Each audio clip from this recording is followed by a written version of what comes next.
Chapter 27 EOA Queen Headquarters The Tunnels. Valencia was sitting against the tunnel wall. He had been waiting there for hours and still no John. They had discussed that John might be taken at any time, but having talked briefly just the night before at dinner, everything seemed on track. Was it possible they took him overnight? Valencia wondered. He looked at his handheld. They agreed that at 0800 hours he would leave, no matter what. It was now 0815 hours. He got up and paced back and forth for another minute. It is time to go, he thought. He reached down and grabbed his winter coat and put it on. Then he grabbed the pack and put it on his back. Looking back through the tunnel entrance one more time, he turned and started walking the other way. The tunnel was just as he remembered it. The ceiling was low, but still high enough so he could walk upright. The tunnel would take him completely out of the facility and drop him down the road. He brought a few tools just in case there was a gate or something at the end of the tunnel. It was dark here, but there were some emergency lights that flickered ominously as he turned the corner. There would be 2 more turns before he reached the end. It was clear from the dirt at his feet that no one had come through these tunnels in years. He was right about this as an escape route. It was perfect. As he reached the exit, he could see it was blocked by a large gate, which was only secured by a small padlock. He reached into his pack and brought out bolt cutters he swiped from the armory. He opened them and put it on the lock and squeezed. It hesitated a moment and then snapped with force. He put the bolt cutters back in his pack and pulled off the broken lock. Then he pushed on the gate. It took most of his strength to get it open, just enough for him to squeeze out because it was so rusted from the weather and lack of use. Then he pushed it back to the closed position and put the broken lock back on. Might as well give the EOA the impression of it still working, he thought. He moved forward and looked around. He was facing a large body of water. He walked to the water's edge, looking back to see the facility that he lived in for so many years. He still had no idea what it was, but it must be some sort of power facility because they always had electricity and hot water. Maybe all this time it was nuclear, he wondered. Looking down, he saw a metal sign covered in dead vines. He wiped the vines away with his glove. The sign was old and rusty, but he could just make out Pickering P. Filling in the letters in his mind, he realized it was Pickering Nuclear Power. He was right. It was a nuclear power plant he was living in all this time. It didn't really matter now. He knew he needed to get back to his mission. He got up. As he walked to the water, he noticed that there were still gates up surrounding the facility, and they seemed intact. This meant he couldn't go to the left as the fence went all the way around to the water's edge. I guess the world is telling me to go right, he thought. He noticed that even though there was a lot of broken pavement, there seemed to be a trail that went around the large water area. Valencia thought it might be a lake, since there were no waves crashing up onto the shore, like ocean waves he saw in pictures from school. The travel was slow, as most of the trail was ripped up and covered in a thin layer of snow. After so many years living with the EOA, it seemed strange to finally be alone. He wished that John was with him, but John told Valencia the main goal was to focus on finding a way to one of the underground cities to get a message to Commander Ryder. The trail continued to follow the lake. Hopefully it would end with the city, Valencia thought. He walked all day, and by the time he was getting tired, he reached a bridge that was still intact. It was made of iron and seemed to be designed both for foot passengers and maybe people on other vehicles like small bikes. As he reached the end of the trail, he saw a sign written in English. It was dirty, so he used the sleeve of his coat to wipe it off. He could only make out a few words, but one was definitely Canada. The other sign, pointing straight ahead, indicated the city of Toronto. Jackpot, thought Valencia. From his geographic studies, he knew that Toronto was originally the capital city of the Ontario province. And he was pretty sure that he remembered Toronto as one of the cities that survived and moved underground. In his mind, he remembered something of a tower that looked like a needle. He was sure that was long gone now with all the extreme weather and wars, but there had to be people in the underground city. The problem was that it was getting dark and it was now snowing lightly. He decided it was best to camp out and get an early start in the morning, even though he probably wouldn't sleep much. He went back to the bridge and found an area that was still covered by the overpass. He pulled out the blanket he brought with him and wrapped up in it. The wind was starting now, and the snow was swirling around. Luckily, the passageway provided some coverage from the direct snow. He brought some canned food to choose from, green beans or some sort of spaghetti dish. He weighed his options and finally decided on the spaghetti. Cracking open the can, he started to eat. It would have tasted better heated up, but he couldn't risk a fire out here in the open where someone might detect him. He didn't know if the OA was searching for him yet. However, with this weather, hopefully they weren't. The sun was down, and darkness was fast approaching. By the time he finished the can, it was pitch black outside. He wrapped himself in the blanket and used his pack as a pillow.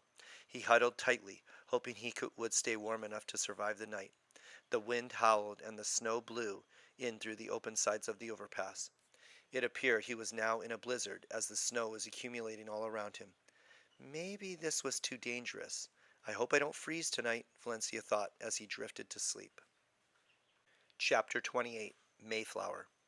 Cooper quickly fell into a routine. He worked all day in training and spent his evenings with his friends, which gave him little time to think about Anne. The training consisted of two parts.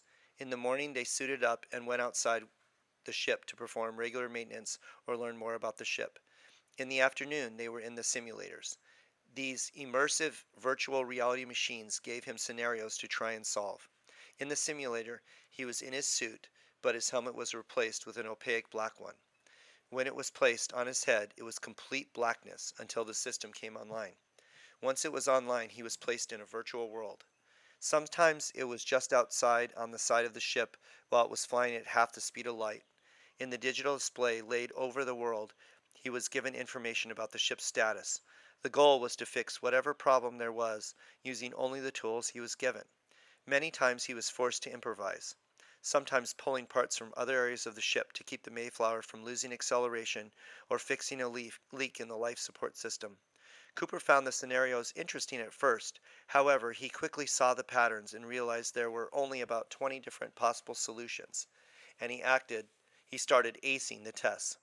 After a while, he got bored with the scenarios and tried using other tools that weren't the best choice. Or he would purposely drop the key tools to see if he could still work out the problem without the optimal set. One day, after coming out of the scenario, having once again saved everyone on the Mayflower with more than a minute to spare, a sergeant told him that his presence was required in meeting room 2. He nodded, put his helmet in the charging wall, and proceeded to the room. When he entered the room, he recognized the woman right away.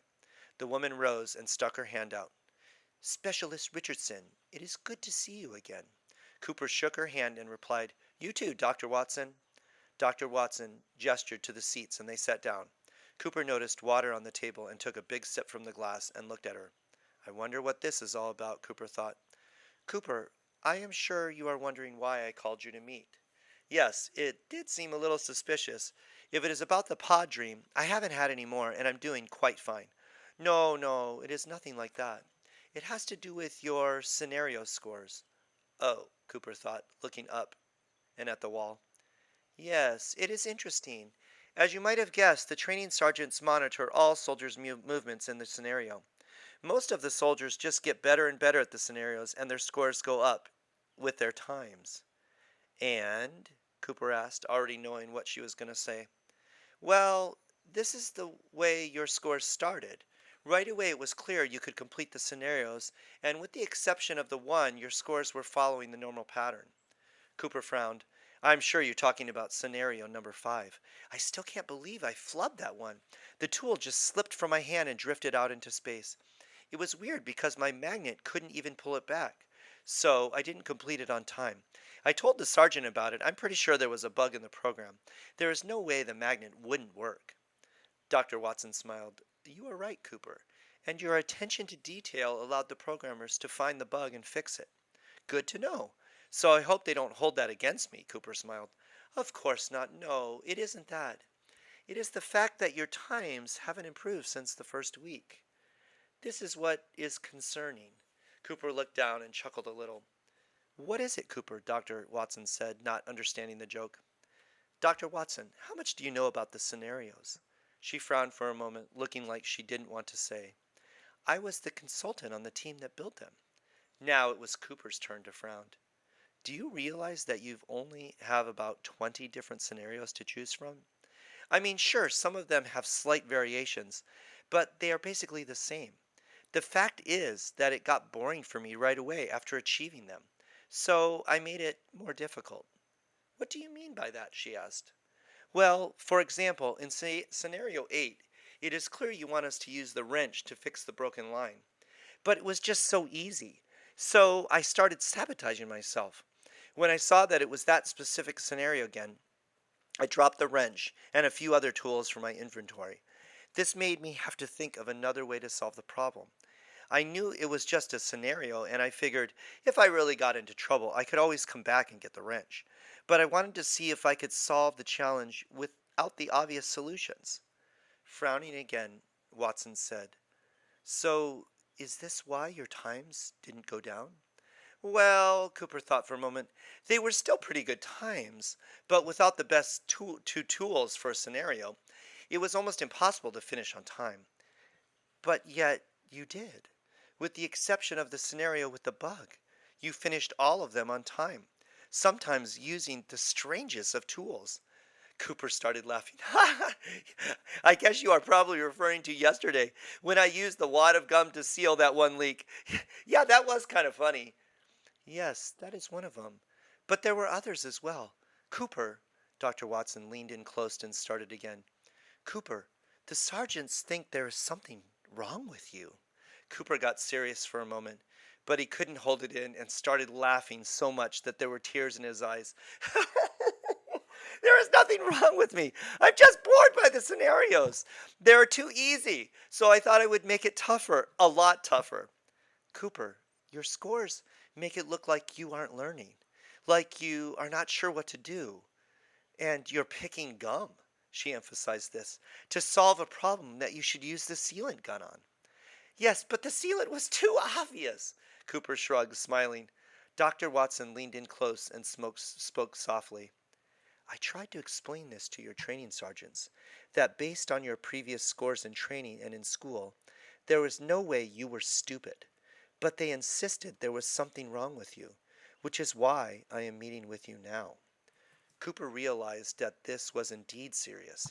He didn't want to be sent back. He wanted to go to Sperrier, especially now that his friends were going as well. He leaned in. So, what can I do?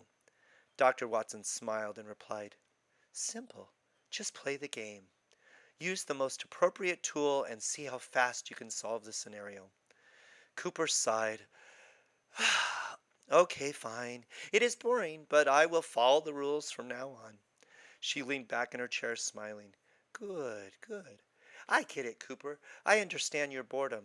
But they need to see that soldiers meet certain standards.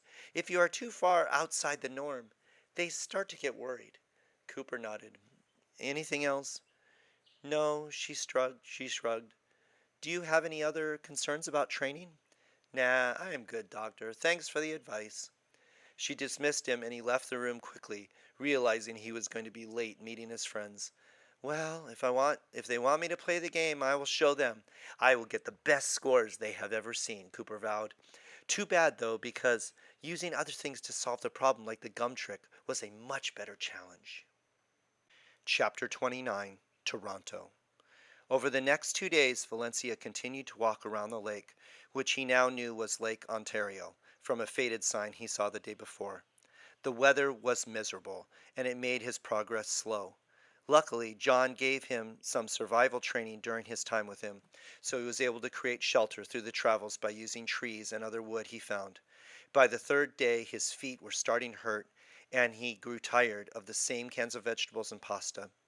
The city was finally visible, and when he came through the mist and noticed big skyscrapers in the distance, he was so happy. He stopped to celebrate by eating his one and only bag of cookies. Now he faced another problem. He had no idea how to get to the entrance of New Toronto. It was under the city somewhere. One hint would be to look for steam or smoke rising that might indicate exhaust ports from the underground, or if he could find a solar array, it usually indicated some access to the underground, as maintenance people would occasionally come up to check on them. But he hadn't seen any of this so far. He decided it was best to just start walking through some of the streets and hope for good luck. While the streets were in better condition than the path he took, it was still slow going. He once read in school about the riots and the devastation that the cities faced, but he never imagined it would look like this. Most of the buildings lay in rubble. Some were covered with a viny material that was so intertwined, a few times he had to go back and try another street. He heard stories of freelancers, people from the underground cities who came up to the old ruins in search of treasure. He wasn't expecting to see anyone, so he was pretty shocked when he turned the corner on one street and saw a group of men carrying bats heading toward him. He froze, hoping they wouldn't see him, but it was too late. "Look, Sam, fresh meat! Yeah, grab him!" Valencia looked at the four men approaching and took off running the other way. He turned the corner and was headed down an alley, hoping it would come out the other side, but no luck. The building to the right side was collapsed and spilled out onto the street. He was trapped. The men approached from behind. "Now, look here, freelancer. We don't want any trouble. Just come with us, and we will let you live." Valencia cringed and turned to face them. He raised his hands in a gesture of surrender. Guys, please. I'm not a freelancer. I just need to get down to New Toronto. Can you please give me directions?" Two of them, two of the approaching men looked at each other and gave a howl of laughter. "Sure, dude, we believe ya. Come quietly, and you can come to the boss. You can come talk to the boss." Since there were four of them with bats, Valencia felt he didn't have much of a chance. He had heard of the raiders, which were groups of people who remained topside and wreaked havoc. It looked like he was caught by them. As Samuels taught me, I need to wait for the right moment, Valencia thought, as two of them grabbed his arms and escorted him back the way they came. Chapter 30, USS Mayflower. It was surprising how fast time went for Cooper in the Mayflower. He aced the rest of the scenarios with times that impressed the sergeants enough to sign off on him a few weeks early, giving him a little more time during the day. The daytime work was fairly standard. Now that the scenarios were over, he spent most of the time just working on general maintenance inside and outside of the ship. They needed to make sure everything on the outside was perfect, since they were traveling so far without much access. One of the greatest inventions for the high-speed travel was the force field. This is what the politicians called it, even though it wasn't technically a force field. It was, however, a field that would protect the ship from objects hitting it. The ship was designed in the shape of a bullet on purpose, and with the field around it, most objects would just bounce right off and the field and never reach the ship. At the speeds they were going to be traveling, if something penetrated the field, they would be destroyed. The field also allowed the astromechanical engineers to go outside and work on the exterior of the ship. However, this was incredibly risky because if the soldier stood up too high, he might get sucked right out of the field, never to be seen again. The field occupied about a 1.5-meter boundary around the ship. This wasn't high enough to stand up, but crawling across the surface worked for safety. Before the virtual tests, they spent the first few days practicing this indoors with a slight electrical field above them. His fellow trainees tried different maneuvers in their suits. If they came close to a boundary, the suit gave them a little jolt to remind them to stay low. At the end of every day, he met up with Childs, Halloween, and Chi to hang out and play cards. At times, they just talked about what life might be like on Asperrier. Cooper kept his mouth shut about what he knew. All of them believed that the Voyager crew was waiting for them. And in fact, the reports in the evenings to the crew on the ship's news were obviously doctored, making all of them believe everything was fine. By the end of the 7th week, Cooper was ready to leave. He talked to Anne a few times, but the conversations seemed forced, and neither of them knew what to say beyond talking about day-to-day work. In just another week, they would have the launch ceremony, and he would depart forever. Chapter 31, The Raiders' Lair. Valencia was taken to a waiting van and thrown in the back. They drove for a while until finally arriving in a warehouse. As soon as the garage door closed, everything got quiet. The van door opened and they grabbed him and brought him into an office. They tied him to a chair and threw his bag up on the desk. Valencia looked up into the face of a massive man. He was grotesque in his mannerisms as he sucked down half a beer can and threw it against the wall with a massive belch. "So, kid, let's see what you brought for me." He reached over and dumped the bag onto the desk. Shuffling the items around, he looked up in disappointment. "Well, the bolt cutter has a good value, but cans of green beans? Is this the best you can do, freelancer? When you work for me, you will be bringing me more valuable items, or you won't live." Valencia needed to live, so he started. Sir? The guy standing next to him slugged Valencia hard in the stomach. Valencia tried to clutch his stomach with his hands, but being tied up, all he could do was keel over and hope the pain went away soon. He coughed and choked for a minute, trying to recover. The man who slugged him leaned in close and said, He is not a sir. He is the boss, and you will address him as boss. Get it? Valencia nodded and finally recovered enough to lean back in the chair. I just need to get to New Toronto. I have urgent business there. Please, boss, is there anything I can do? The same guy balled his fist and was preparing to hit Valencia, but Valencia quickly added, Sorry, boss, I understand. I will do better next time. The boss leaned forward and looked into Valencia's eyes. Valencia lowered his eyes, afraid to look directly in them. Okay, good. Sam here will take you to where you will sleep. Then tomorrow morning you will start scavenging for me. You will eat based on what you bring me. You wanted out of New Toronto, and now you got your wish. Thank you, boss, was all that Valencia could think to say. I need two things. One, an escape plan, and two, the way into New Toronto. And I need to do this fast so I can save Samuels and the Mayflower, thought Valencia. Sam untied his arms and used handcuffs to strap his hands in the front. As he got up to leave, the boss said, Here, take a can of green beans for dinner tonight, and welcome to the team.